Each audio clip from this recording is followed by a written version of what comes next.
A pandemia, como você sabe, já causou o adiamento de muitos eventos pelo mundo, a gente tem falado aqui. E aqui no Brasil, 2020 é ano de eleições municipais e já se discute se será ou não necessário o adiamento.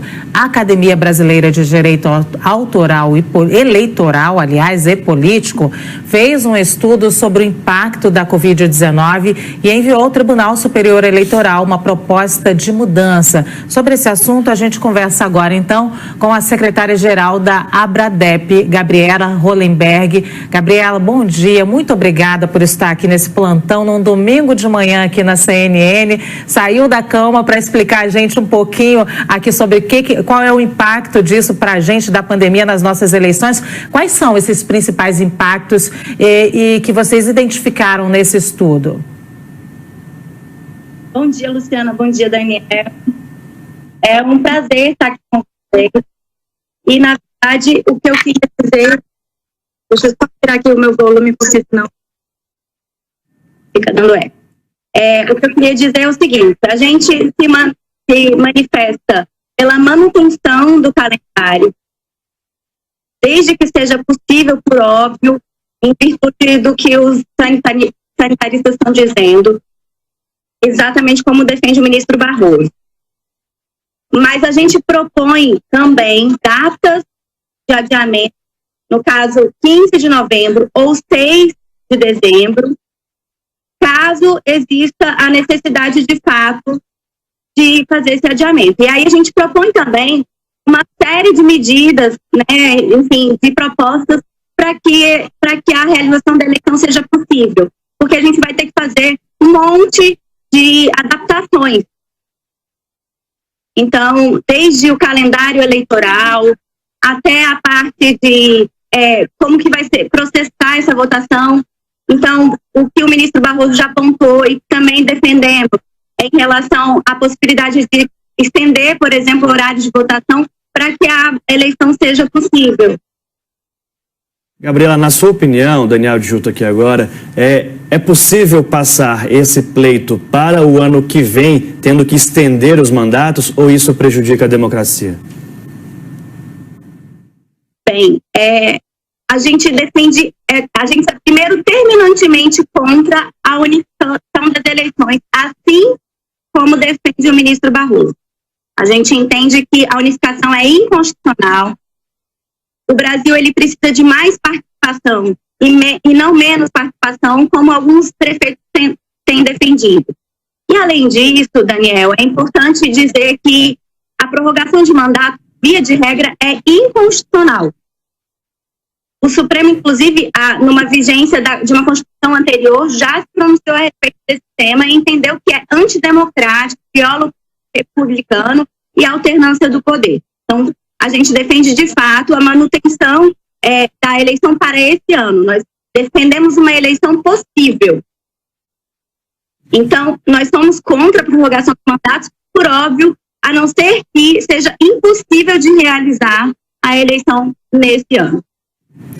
Gabriela, como a gente está falando de uma eleição municipal, é possível que a gente tenha um calendário de eleições mantido para alguns municípios que não tiveram impacto de Covid e modificado para municípios com impacto de Covid? O estudo aponta algo nesse sentido? Olha, como a gente vive uma situação sem precedentes, não é impossível que isso aconteça. Mas, no geral, o ideal é que o calendário seja o mesmo para todo o território nacional. Então, o estudo não propõe dessa forma. O que o estudo propõe é que ou se adote todas as medidas e tente se manter o calendário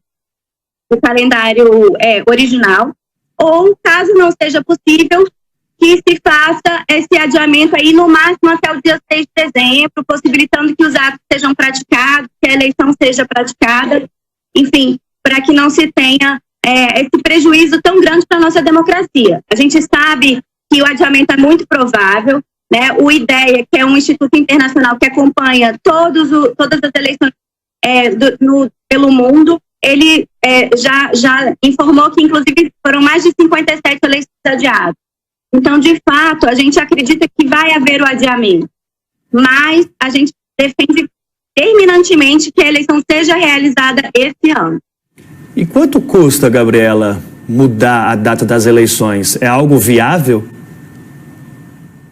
Olha, é viável, obviamente é custoso, eu não sei te precisar os números, até porque os números estão sendo levantados pelo próprio TSE, que constituiu um grupo de trabalho sobre isso, né?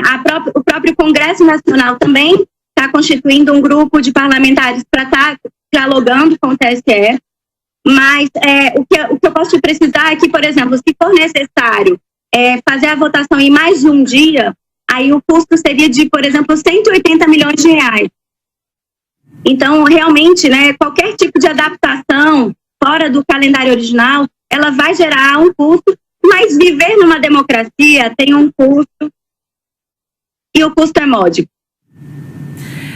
Fora o custo econômico, Gabriela, você pode explicar para a gente que tipo de movimentação, como funciona adiar uma eleição? Que tipo de movimentação vocês precisam ter?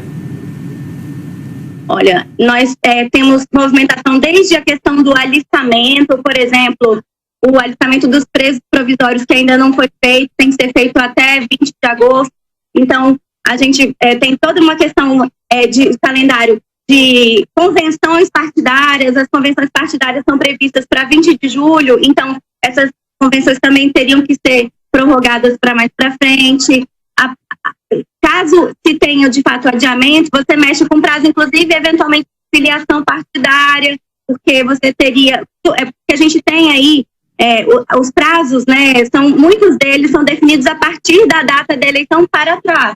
Então, por exemplo, muitos servidores públicos, quando vão se candidatar, tem que se afastar 3 meses antes da data da eleição.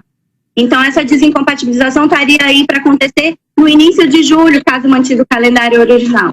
Mas, no caso de haver uma prorrogação, esse tipo de ato vai ter que ser prorrogado.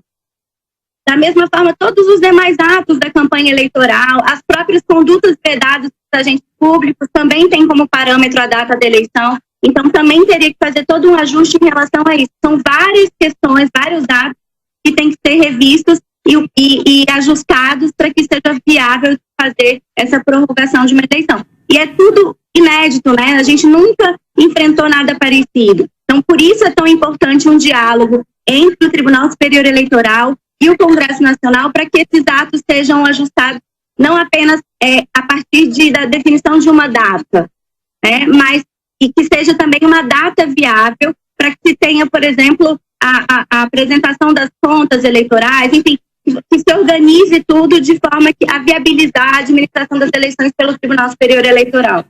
Gabriela, a gente falou agora há pouco da possibilidade de ter justamente a votação, caso prorrogada, em até 2 dias, mas isso é muito caro, 180 milhões, como você trouxe aí pra gente esse valor. Agora, caso seja prorrogado e mantido em um só dia o pleito ali, há possibilidade de extensão do horário de votação, por exemplo, já que é para evitar aglomeração, tudo isso, qual é a linha nesse sentido, se for mantida em um dia o prazo de votação? Certamente, o próprio ministro Barroso já mencionou, e é uma proposta do nosso relatório, de eventualmente, hoje nossa eleição é de 8 às 5 da tarde, né, de 8 da manhã às 5 da tarde, então fazer de repente essa eleição de 8 da manhã às 8 da noite, e aí a partir disso, possibilitando, né, um espaçamento maior, e que não se tenha aglomeração dentro da sessão eleitoral.